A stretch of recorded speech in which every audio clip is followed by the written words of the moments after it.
الله عليه وسلم صلى الله على محمد صلى الله عليه وسلم صلى الله Bismillahirrahmanirrahim. Assalamualaikum warahmatullahi wabarakatuh. Alhamdulillah, salatu wassalamu ala rasulillah Sayyidina Muhammad ibn Abdullah wa ala alihi wa sahbihi wa mawala. Asyhadu an la ilaha illallah wahdahu la syarika lah wa asyhadu anna sayyidina Muhammadan abduhu wa rasuluhu la nabiyya wa la rasula ba'dah. Yang sama-sama kita hormati dan kita muliakan segenap para orang tua, para sepuh, para bini sepuh, para tokoh masyarakat. Lebih khusus yang sama-sama kita hormati dan kita muliakan, alhamdulillah guru kita telah hadir di tengah-tengah kita. Kita doakan beliau sehat panjang umur dan mudah-mudahan hadirnya para orang-orang tua, kiai, guru-guru kita ke tempat kita senantiasa menambah keberkahan untuk kita semuanya. Yang sama-sama kita hormati dan kita muliakan segenap pengurus Yayasan Masjidul Iman dan juga seluruh hadirin jamaah yang selalu istiqomah, Bapak, Ibu-ibu yang selalu hadir istiqomah dalam setiap kegiatan dan kajian yang ada di masjid kita.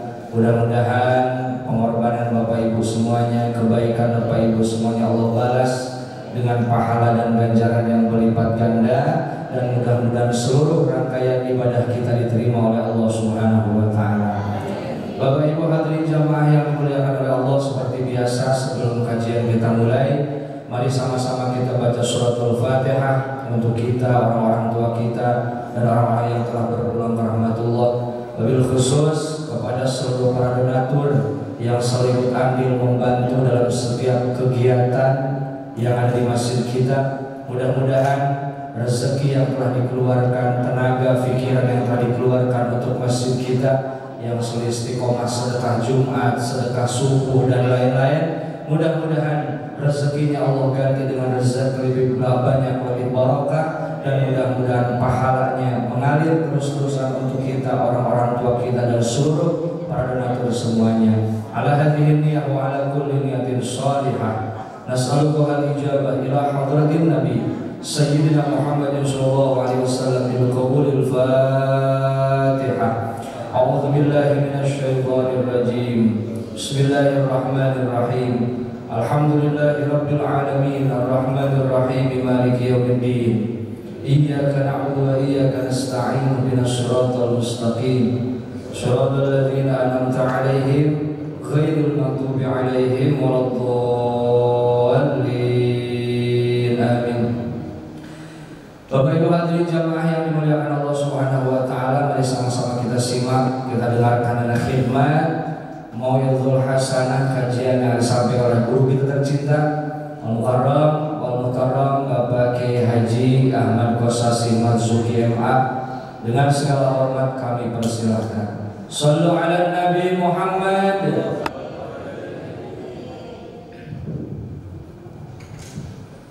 Assalamualaikum warahmatullahi wabarakatuh. Alhamdulillah, wassalatu wassalamu ala rasulillah Sayyidina wa habibina wa syafi'ina wa nabiyina wa maulana Muhammad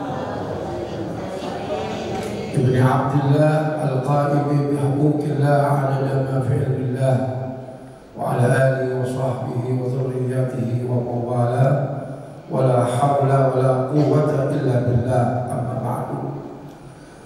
Qala Allah ta'ala fi muhkami tanzilih wallahu a'lamu bi muradih wa huwa asdaqul qailin. Amma man utiya kitabahu bi yaminih fasawfa yuhasabu hisaban yasira wa yanqalibu ila ahlihi masrura. Wa amma man utiya kitabahu wara'a dhahrihi fasawfa yad'u thubura wa yasla sa'ira. Qala Rasulullah sallallahu alaihi wasallam, ittaqillah haitsuma kunta wa atbi sayyi'atal hasanata huwa wa khaliqin nas bi khuluqin hasan. Wa qala Sayyidina Umar bin Khattab radhiyallahu anhu, hasibu anfusakum qabla an tuhasabu. Sadaqallah wa sadaqa Rasulullah sallallahu alaihi wa alihi wasallam. Segenap pengurus DKM Masjid Nurul Iman yang saya hormati, para alim ulama, para tuan guru, para asatidz, para tokoh masyarakat, para bapak haji, para ibu haji, para jamaah kuliah subuh Ahad pagi Masjid Nurul Iman, yang semoga pada pagi hari ini kita semua dirahmati, diberkahi oleh Allah Subhanahu wa taala. Alhamdulillah, kita awali dengan kita panjatkan puji syukur kehadirat Allah Subhanahu wa taala atas segala nikmat dan karunia yang Allah anugerahkan kepada kita. Mudah-mudahan nikmat-nikmat yang Allah berikan kepada kita ini kita syukuri, kita barengi, kita iringi dengan beribadah kepada Allah Subhanahu wa taala, dan sekaligus kita iringi dengan berbuat baik dan kebaikan kepada sesama. Dengan demikian mudah-mudahan dengan kita menikmati nikmat Allah dengan baik, Allah akan tambahkan nikmatnya kepada kita sekalian dan dijauhkan daripada hal-hal yang kita tidak inginkan. Amin. Allahumma amin. Kalau kita sampaikan salam dan salawat kepada baginda Rasulullah sallallahu alaihi wasallam beserta para sahabatnya, keluarganya, dan kita yang selalu senantiasa memahami, menghayati dan mengamalkan sunnah-sunnah ajarannya sampai akhir hayat kita. Jamaah sekalian yang saya hormati, kita bersyukur kepada Allah Subhanahu wa taala, kita sudah masuki daripada Ahad yang kedua daripada bulan Januari 2023 ini. Di awal-awal tahun Masehi, baik pergantian tahun Masehi maupun tahun Hijriah, bagi kita seorang muslim atau muslimah harus mempunyai sikap, karena pergantian tahun baik Hijriah maupun Masehi yang tidak terlepas daripada di tengah-tengah kehidupan kita, maka pada saat itulah kita harus sadari bahwa usia kita memang bertambah, tetapi hakikatnya umur yang Allah berikan kepada kita semakin dikurang. Ini harus kita renungkan. Usia boleh bertambah, tapi umur yang Allah jatahkan, masa kontrak kita di dunia dikurangi 1 tahun oleh Allah Subhanahu wa taala. Maka Imam Al-Ghazali Hujjatul Islam membagi waktu itu menjadi 3 bagian. Yang pertama al-waqtul madi, waktu yang lalu. Lalu yang kedua al-waqtul istiqbal, waktu yang akan datang. Dan yang ketiga al-waqtul an, waktu yang sekarang. Waktu yang lalu sudah kita tidak bisa ulang lagi. Betul Pak? Bu? Waktu yang lalu, masa yang lalu penuh dengan kenangan yang manis maupun pahit. Banyak cerita-cerita yang kita bisa ceritakan kepada anak cucu kita. Pengalaman-pengalaman yang lalu sudah kita lewati dan kita tidak bisa ulangi. Dan waktu yang lalu tidak bisa kita ulangi lagi, karena sudah kita jalankan di masa yang lalu. Waktu yang akan datang belum tentu kita bisa jalankan. Waktu yang akan datang belum tentu kita bisa tempuh dan kita bisa isi, kecuali semua takdir iradat kehendak Allah Subhanahu wa taala. Maka waktu yang bisa kita kerjakan waktu sekarang. Waktu sekaranglah kita bisa mengerjakan amal-amal kebaikan, takwa kepada Allah Subhanahu wa taala. Ya. Kenapa? Ini yang harus kita pikirkan. Dan waktu yang lalu, waktu yang akan datang kita belum bisa menentukan, kecuali Allah yang menentukan. Waktu sekarang kita bisa lakukan. Semua tarikh adalah kita ingin catatan kita nanti di akhirat menjadi catatan yang baik, catatan yang diisi oleh kita sendiri dengan catatan amal-amal kebaikan ibadah kepada Allah Subhanahu wa taala. Karena kita semua Pak punya rapor, punya catatan, punya kitab, punya buku kita masing-masing. Saya punya catatan, ibu punya catatan, bapak punya catatan. Kalau bahasa sekarang rapor hasil di mana kita hidup di dunia. Tergantung usia kita, tergantung umur yang Allah jatuhkan kepada kita. Manusia yang paling panjang umur Nabi Nuh 950 tahun. Bayangin Bu, Bapak 1000 kurang 50 tahun Nabi Nuh.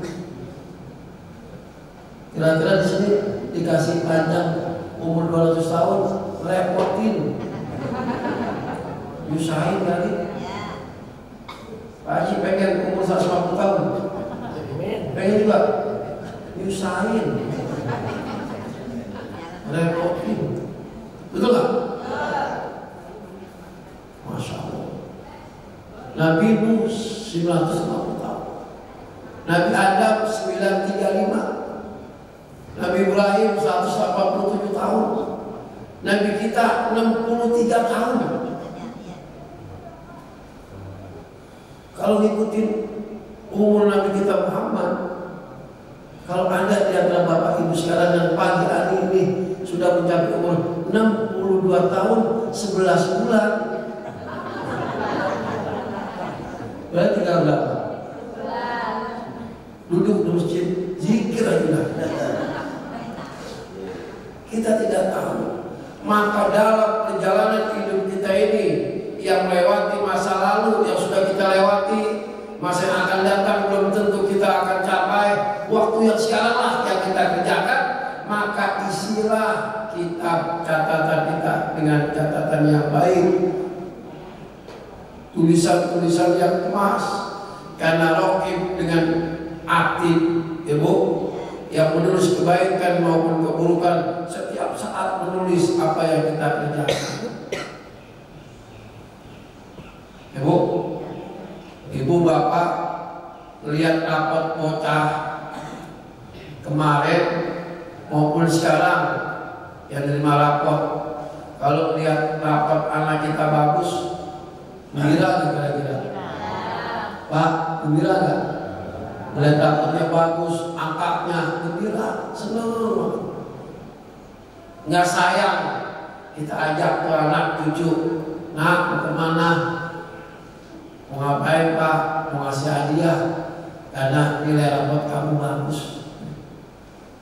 Yang SMA juga begitu, bagus. Yang kuliah juga asal semesternya bagus. Ayo nak, kamu udah kuliah pengen apa? Bapak pengen kasih hadiah karena rapot kamu bagus. Pengen motor, ayo Bapak bawa ke dealer. Ayo. Sampai di dealer, nah tunjuk yang mana. Habis nunjuk, ulang lagi, nggak punya duitnya. yang tunjuk tuh ambil. Kenapa? Nggak sayang. Karena ngelihat rapotnya, ngelihat buku catatannya, hasil ujiannya, bagus, gembira. Coba kalau melihat catatan rapotnya, hasil semesternya jelek, mengecewakan, bagaimana hati kita? Bagaimana Pak? Ngomong nggak? Malah. Kenapa kok begitu? Bapak sudah kasih fasilitas, bukunya, uang kamu, semua Bapak kasih. Tapi kenapa hasilnya begini? Kecewa, marah. Itu melihat rapor kita marah. Apalagi kita masing-masing punya rapor, punya catatan. Cuma nanti di akhirat kitab catatan kita, malaikat ngasihnya tergantung daripada amal perbuatan kita, tergantung kitab catatan kita. Wa amma man utiya kitabahu bi yaminihi fasawfa yuhasabu hisaban yasira wa yanqalibu ila ahlihi masrura. Adapun orang-orang yang diberikan kitabnya, catatannya oleh malaikat dari kanan, dari depan,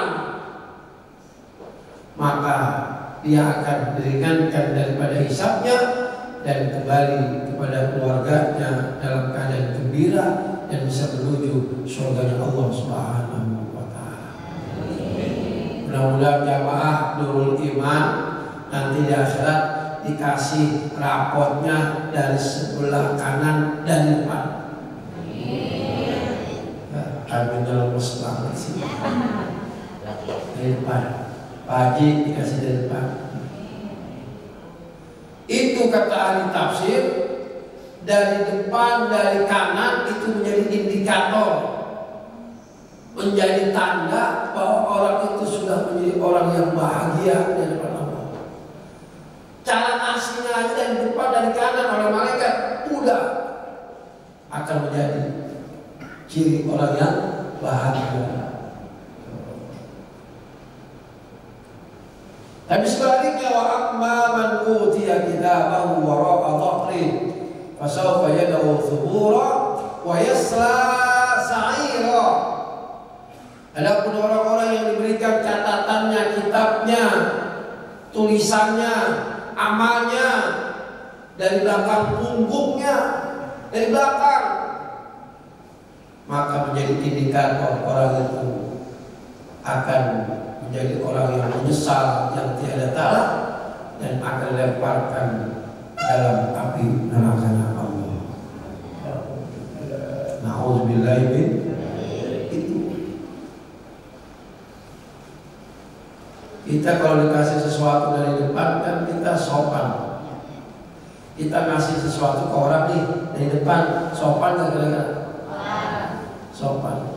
Anak yang ngasih sesuatu sama kita dari depan, Pak, sopan nggak? Coba kalau ada orang yang ngasih dari sesuatu dari belakang, sopan nggak?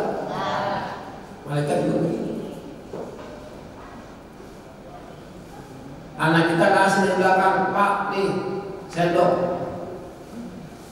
Kita marah. Yang sopan, apa di depan, nggak ngasih dari belakang. Sama nanti di akhirat. Malaikat ngasih dari belakang, ngasih dari depan. Kalau dari depan, dari kanan, orang yang harus sholat. Dari belakang punggungnya, Anda yang menjadi orang ahli belakang. Kenapa? Karena sudah catatannya sudah jelas. Suruh baca oleh Allah. Iqra kitabak, baca catatanmu. Kalau di dunia kita bikin laporan yang baik kita baca, laporan yang salah kita tutupin. Di sono nanti semua amalnya suruh dibaca oleh malaikat. Iqra kitabak, baca tulisanmu. Maka sebelum kita mendapatkan daripada semua itu.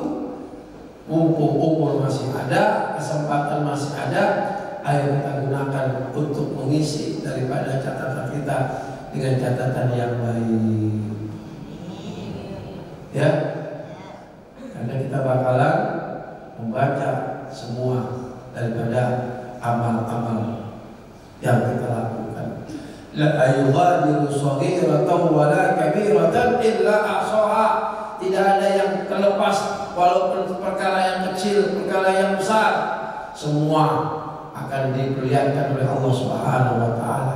Faman ya'mal mithqala dzarratin khairan yarah wa man ya'mal mithqala dzarratin syarran yarah. Nah, kalau yang baik, mudah-mudahan dari masa yang lalu yang kita sudah lakukan amal-amal yang baik, ayo kita pelihara dan kita lanjutkan untuk sekarang dan untuk yang akan datang. Tapi kalau di masa yang lalu banyak dosa, banyak maksiat, banyak kesalahan, mari kita iringi dengan istighfar, kita iringi dengan taubat, kita hapus daripada catatan kita. Dihapus oleh Allah kejahatan dan dosa kita, dan jangan kita ulangi waktu sekarang maupun yang waktu yang akan datang. Bapak, Ibu, bocah kalau nilainya nggak bagus, diulang ujiannya, betul nggak? Betul nggak? Diulang, biar jadi bagus. Nah, catatan kita yang jelek nggak perlu diulang, dihapus dengan apa? Dengan istighfar, dengan taubat kepada Allah Subhanahu wa taala. Wasari'u ila maghfiratin min rabbikum wa jannatin 'arduha as-samawati wal ardh uiddat lil muttaqin. Maka kalau kita sadar hari ini dosa kita sepenuh apapun, seluas apapun, hari ini kita sadar, hari ini benar-benar kita bertaubat, Allah akan ampuni segala dosa kita, Pak. Maka catatan yang nantinya kita akan lihat banyak catatan yang jelek-jelek, yang maksiat, yang dosa, mumpung umur kita masih ada, iringi dengan istighfar, iringi dengan taubat kepada Allah Subhanahu wa taala. Lau alimtumul khotoya fis samawati wal ardh. Jikalau kita sadar dosa kita sepenuh langit, sepenuh bumi, la nadimtum, kita insaf, kita sadar kembali kepada Allah Subhanahu wa taala, Allah akan mengampuni segala dosa kita. Masya Allah, Bu.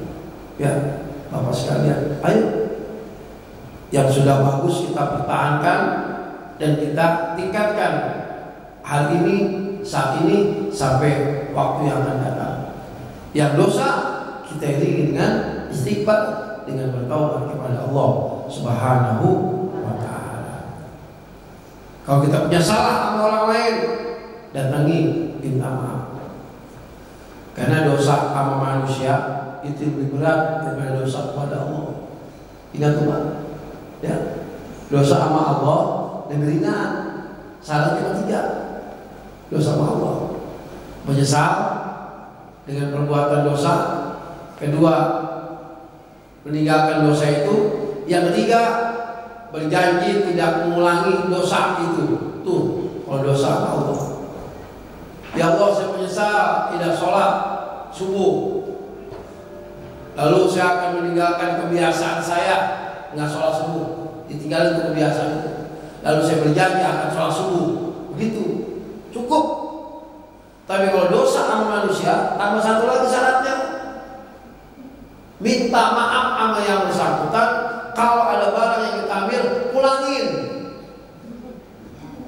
Datang ke masjid dulu iman pakai sendal jepit, pulang pakai sendal kapil. Ada yang bilang?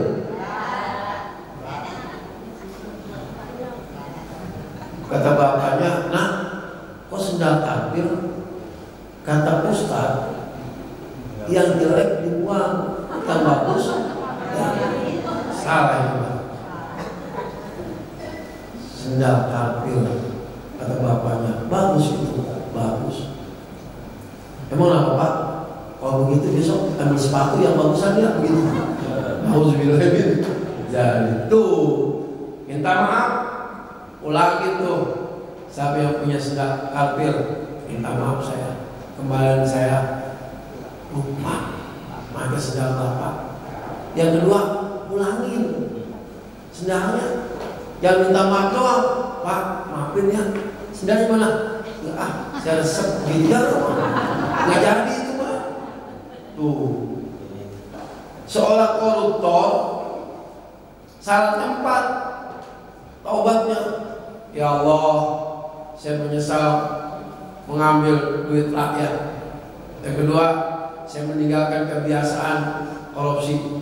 Yang ketiga, saya berjanji tidak korupsi. Dan yang keempat, saya pulangkan duit hasil korupsi dan saya minta maaf ke rakyat. Begitu Pak. Jadi kira-kira beragam mana kepada manusia atau kepada Allah? Jadi nggak bisa dosa sama manusia kita istighfar. Astaghfirullah Rabbal baraya, astaghfirullah minal khataya. Nggak bisa istighfar begitu. Kalau dosanya berkaitan dengan hakul adami, harus kita datangi yang bersangkutan, kita minta maaf, lalu kita pulangkan apa yang sudah kita ambil.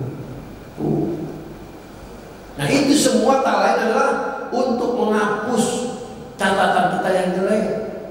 Semua kita hapus untuk catatan yang buruk. Nanti akan tertinggal di buku catatan kita catatan yang baik-baik saja.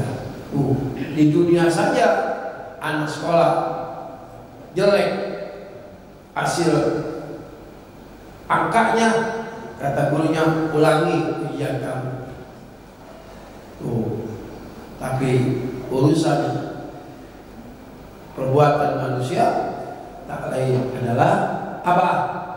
Dengan bertaubat, dengan istighfar. Kalau salah sama orang lain, datangi minta maaf. Dan kalau ada barang yang diambil, ulangi.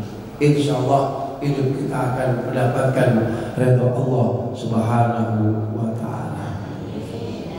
Ibu, ada amalan catatan nih yang kita kagak kerjain tapi ngalir terus, sedekah. Cuma awalnya doang. Makanya Bu, kenapa dalam hadis apabila anak cucu Adam meninggal dunia, maka terputuslah amal perbuatan kecuali 3, kecuali sedekah jariyah, ilmu yang bermanfaat, dan anak yang soleh. Kenapa disebut sedekah dulu? Kata guru-guru kami, kenapa hadis itu dikatakan sedekah dulu, sedekah jariyah? Kenapa? Karena sedekah itu adalah ibadah yang mengalir pahalanya, investasi kita, deposito kita, walaupun kita sudah menjadi tulang belulang dalam kubur, masih mengalir terus nilai pahalanya. Berarti masuk ke dalam catatan buku rapor kita.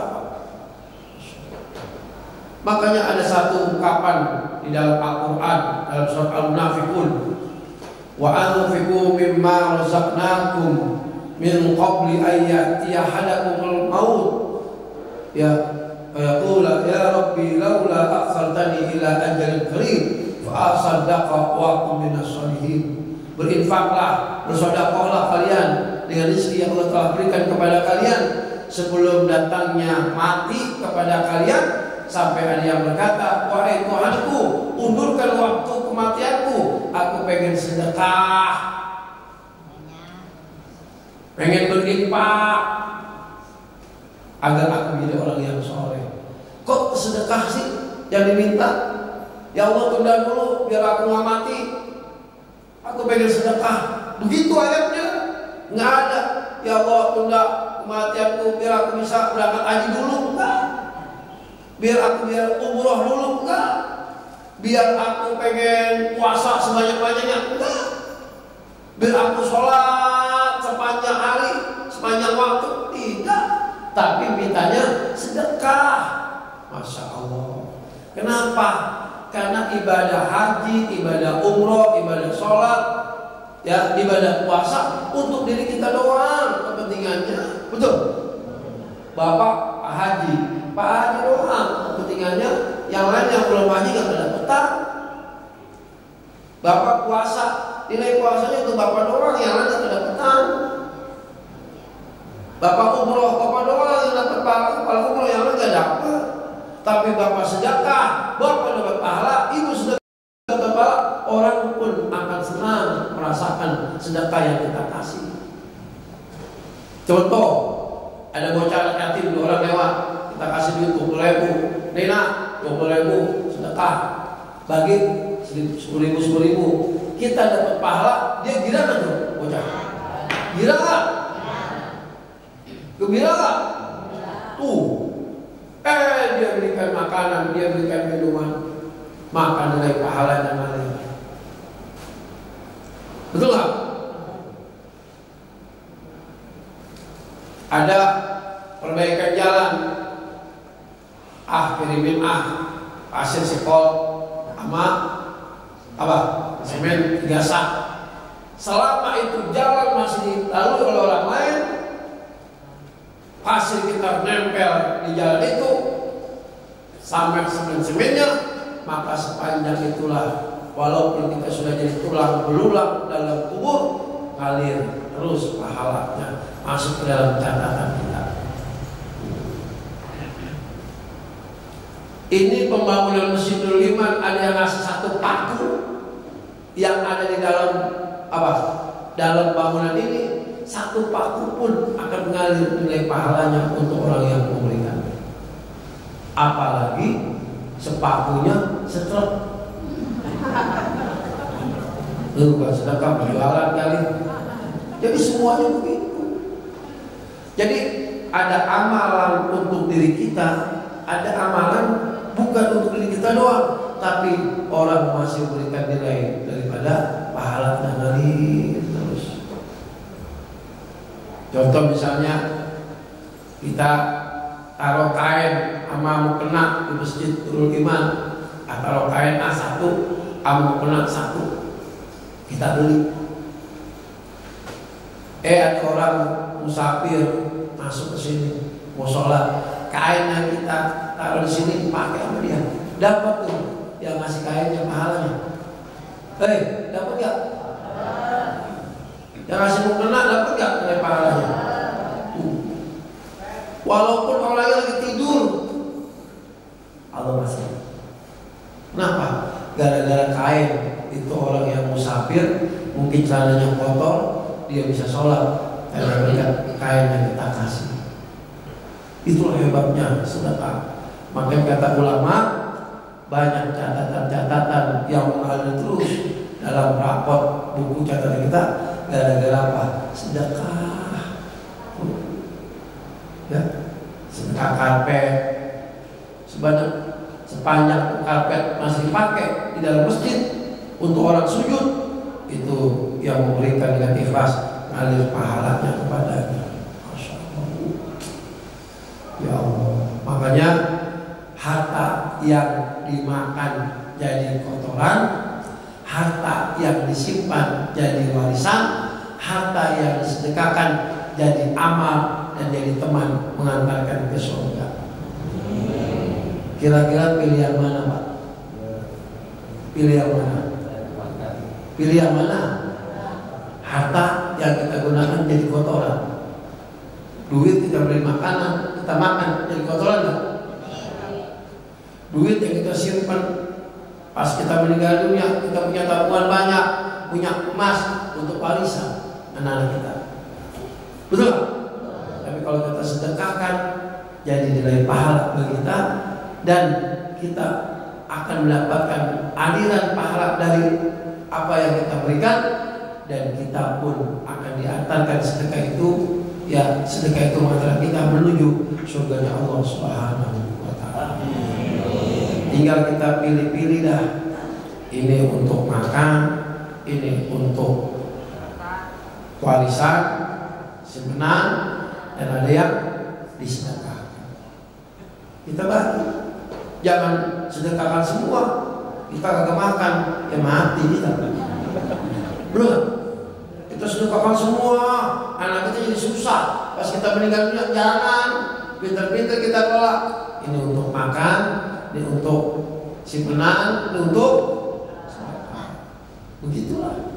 Ya, agar semua tertata dengan baik, agar nilai ibadah yang kita kerjakan mendapatkan keridhaan Allah Subhanahu wa taala. Ya, mudah-mudahan di tahun 2023 ini semoga Allah berkahi umur kita, Allah siapkan badan kita, Allah kuatkan iman dan takwa kita, Allah baguskan akhlak kita, dan Allah berikan selalu karunia rezeki yang halal, yang berkah untuk kita untuk beribadah kepada Allah Subhanahu wa taala. Ya, amin ya rabbal alamin. Itu saja sebagai pengantar.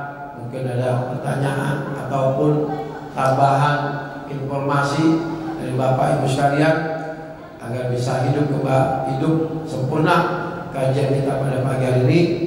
Yang kita kaji hari ini saya simpulkan, yang pertama, kita pasti menerima catatan, pasti menerima amal dan buku hasil karya kita di dunia. Tergantung kita yang mengisinya, tergantung kita yang menulisnya. Kalau kita ingin tulisannya itu baik, maka banyak-banyaklah kita beribadah. Kenapa? Karena rapot dan buku itu akan kita baca dan diberikan oleh malaikat, apakah dari kanan, dari depan, ataupun dari punggung, semua bergantung daripada amal perbuatan kita masing-masing. Yang kedua, ada amalan yang walaupun orang itu telah meninggal dunia, tapi amalnya masih mengalir terus. Ya, walaupun jadi tulang belulang dalam kubur, yaitu sedekah. Banyak orang yang bersedekah, walaupun di dunia amalnya sedikit, tetapi akhirnya catatannya, amal perbuatannya, dan kitabnya terisi dengan kebaikan-kebaikan yang dia berikan. Lalu kebaikan itu dilanjutkan oleh orang lain, dimanfaatkan, maka mengalirlah dari pahala yang tidak ada batasnya. Dan yang ketiga, mari kita isi sisa umur kita ini dengan beribadah kepada Allah Subhanahu wa taala yang baik di masa yang lalu, kita pertahankan dan kita tingkatkan. Dan kalau sudah pasti banyak kesalahan, banyak noda, banyak dosa yang kita lakukan di masa yang lalu, ayo kita iringi, kita hapus dengan istighfar, taubat kepada Allah Subhanahu wa taala. Dan kalaupun ada kesalahan, hakul adabi, kita minta maaf. Dan kalau ada barang yang kita ambil, kita pulangkan, kita minta redhonya. Mudah-mudahan kita semua dapat memahami kajian di pagi hari ini. Amin ya rabbal alamin. Silakan bagi yang ingin bertanya.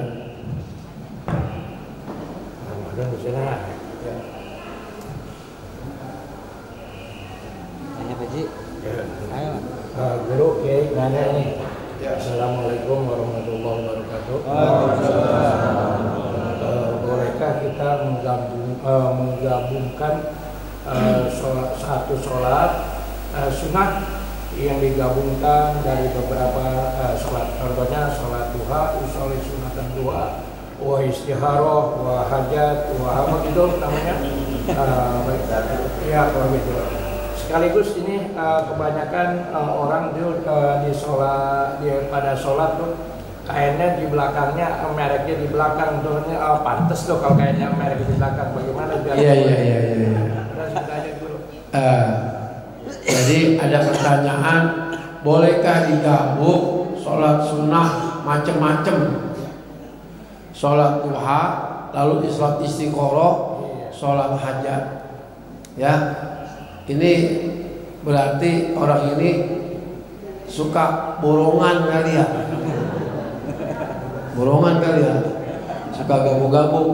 Berarti ini orang makannya tiap hari makan gado-gado kali ya. Nggak bisa begitu. Ya, harus dipisah-pisah. Duha waktunya di waktu pagi. Istikharah pada saat kita ada pilihan antara dua pilihan yang harus kita ambil keputusan, hajat memang ada maksud, tujuan kepada Allah, waktunya bebas, istikharah waktunya bebas, duha waktunya pagi sampai menjelang mau waktu masuk zuhur, tahajud di waktu malam dari setengah malam sampai menjelang waktu subuh, isyraq sebentar lagi, kan gitu ya.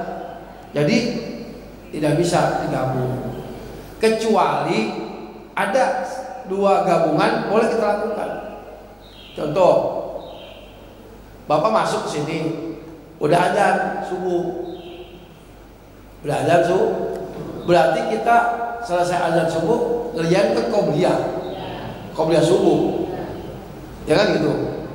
Man shalla raqatal fajri khairun minad dunya fiha. Barang siapa yang sholat qobliyah fajar, maka pahalanya lebih baik daripada dunia sisinya. Masya Allah. Berarti kan bapak ibu nggak tahiyatul masjid, kan gitu. Karena datang sudah waktu adzan. Berarti ibu atau bapak sudah selesai ba'diyah subuh. Habis ba'diyah subuh harus sholat subuh. Maka bapak sholat qobliyah subuh itu sudah insya Allah dihitung tahiyatul masjid. Karena kalau bapak datangnya sebelum adzan kan tahiyatul masjid dulu. Idza dakhaltumul masjid fala tajlis hatta yusalli rak'ataini, kata Nabi. Apabila di antara kalian masuk ke masjid atau ke mushola, jangan duduk dulu sampai kalian sholat 2 rakaat. Karena kita datangnya waktunya masih panjang, kita tahiyatul masjid. Habis itu adzan kita qobliyah. Kita sekarang kita datang udah adzan, kita tinggal qobliyah zuhur atau qobliyah asar, sholat aja qobliyah. Insya Allah tahiyatul masjid yang bisa kita lakukan awalnya bisa dihitung pahalanya. Tetap niatnya qobliyah zuhur, qobliyah asar, qobliyah subuh, jangan digabung. Usolli sunnata qobliyah subuhi wa tahiyatul masjid. Kata ini nggak usah. Paham ya? Karena biasanya kita pakai tahiyatul masjid sebelum datangnya adzan. Sekarang datang adzan, waktunya mepet ke sholat fardu, maka kita kerjakan qobliyah saja. Maka insya Allah tahiyatul masjid Allah berikan nilai pahalanya untuk kita. Tetap niatnya qobliyah zuhur, qobliyah asar, qobliyah subuh. Walaupun tahiyat nggak dikerjain, insya Allah dapat nilai pahalanya. Jadi gitu ya, ya Pak Haji ya. Jadi nggak digabung-gabung, gitu kan? Kalau digabung-gabung ntar malaikat bingung nyatetnya. Ya, sholli sunat duha, istikharah, wa hajat, masya Allah. Kata malaikat, oi, mau kemana? Digabung baik, kan gitu. Ya.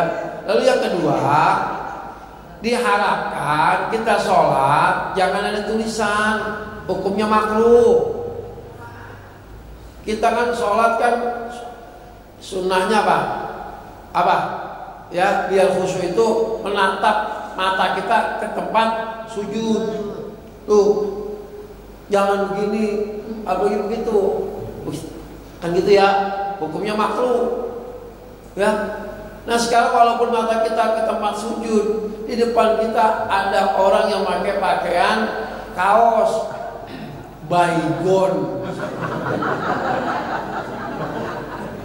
obat sakit kepala bodrek misalnya, memang didapat dari warung tokonya. Tapi pada saat kita lagi sholat, ya lagi bangun ruku, sami Allah liman hamidah. Makanya kenapa kaligrafinya di atas, tidak boleh di bawah? Karena pada saat nanti kita sholat, jangan sampai kita menatap ke atas, tetap kita ke tempat sujud. Tapi kalau pas di depannya ada tulisannya, apalagi besok 2024 kan banyak kaos-kaos ya legislatif kan gitu ya, ada gambarnya kan gitu. Nah itu jangan dipakai ya. Makanya kalau kita pakai pakaian itu jangan ada yang tulisan di belakang. Ya, ibu bikin mukena seragam, jangan tulisan di depan belakangnya Majelis Taklim An-Nur. jangan ya, mukenanya jangan tulisan belakang tapi di depan boleh.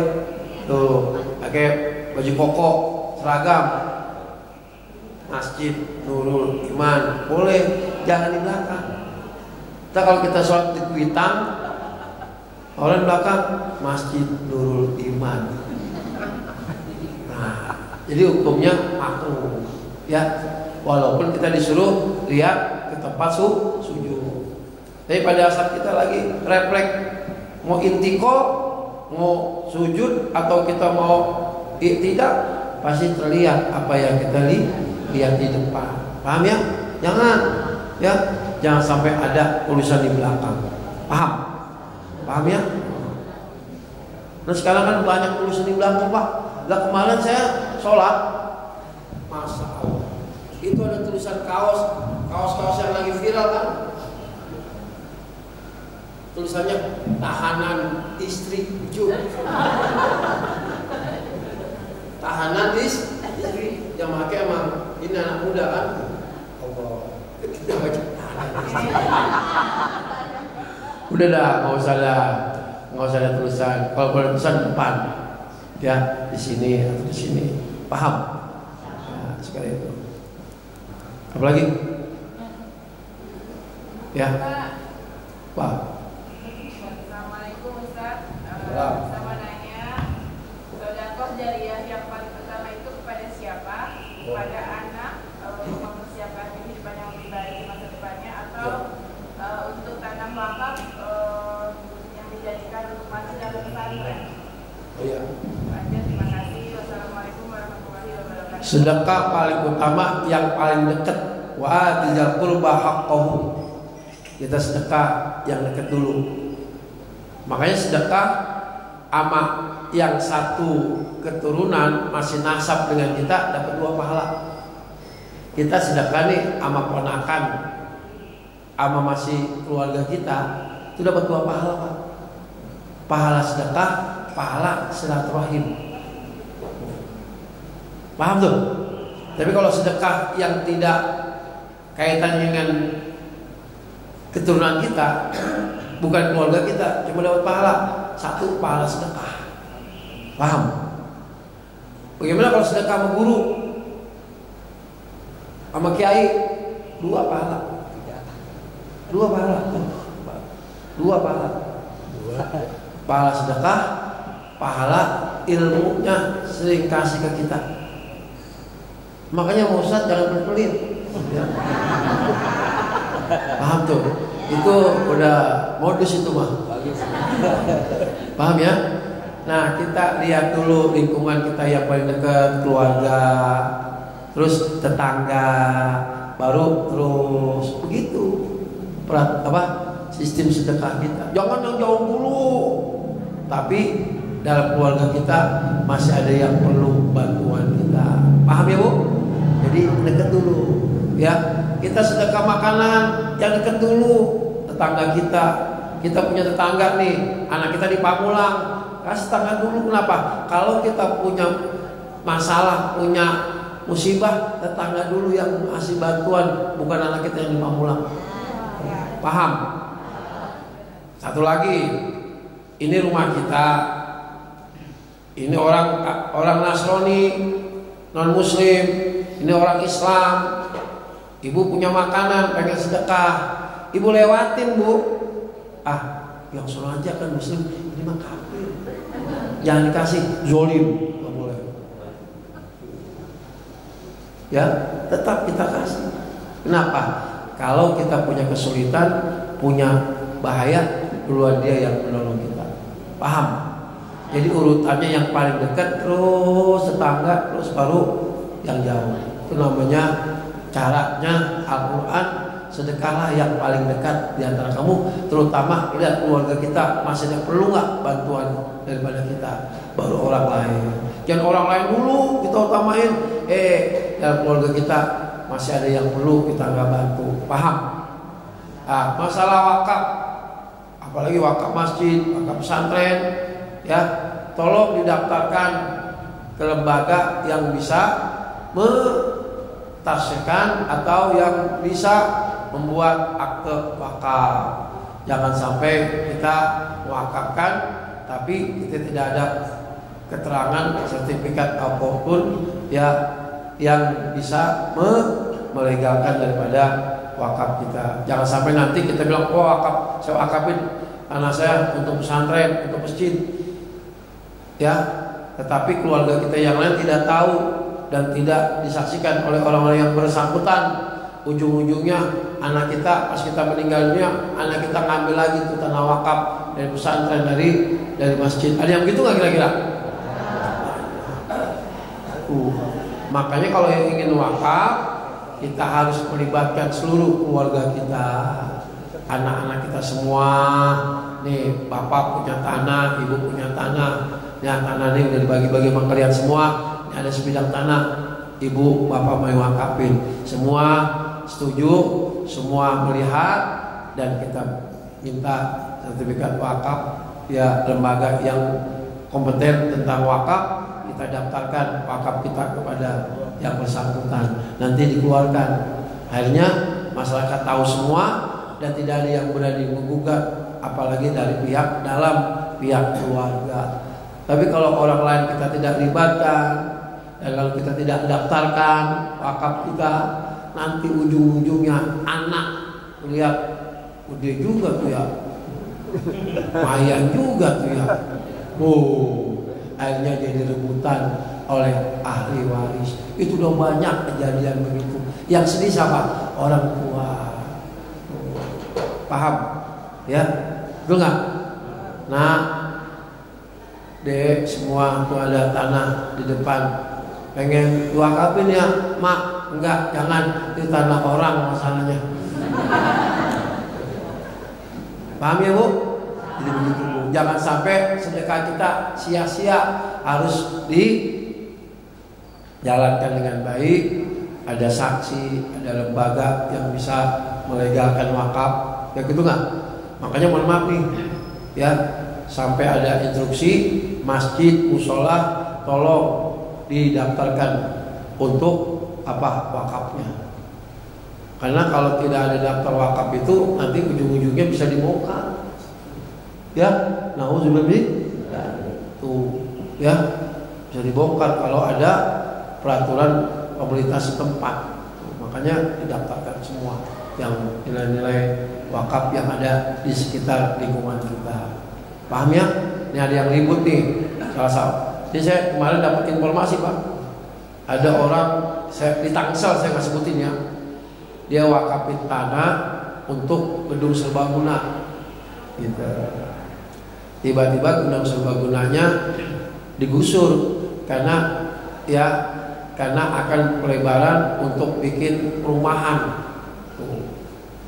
Akhirnya digusur, tahu-taunya ahli warisnya pengen manfaatin duitnya. Nggak banyak sih, ya sekitar 1 miliar, kan enak juga ya 1 miliar.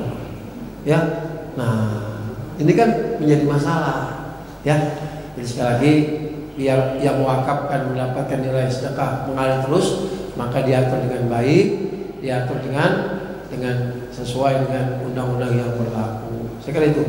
Ya, silakan yang lain. Cukup ya? Satu lagi. Cukup. Saya kalau menyampaikan pelajaran lebih banyak nggak bertanya, itu menunjukkan pintar semua, paham semua. Paham ya?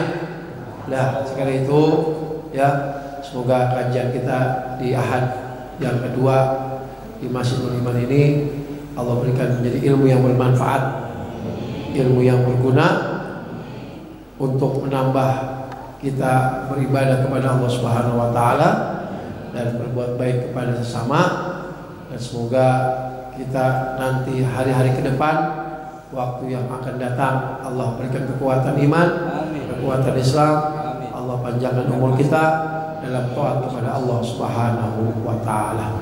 Al-Fatihah. Bismillahirrahmanirrahim.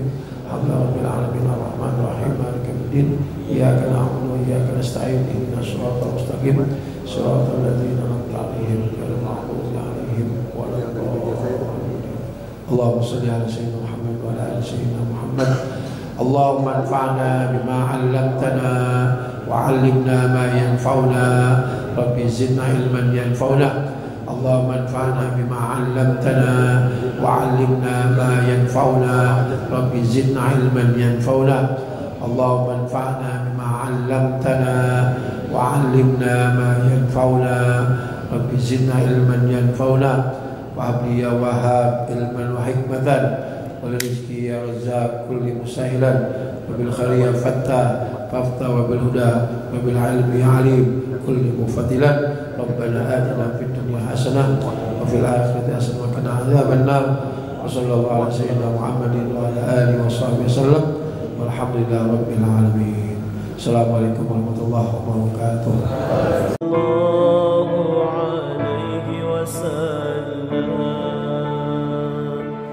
Sallallahu ala Muhammad. Sallallahu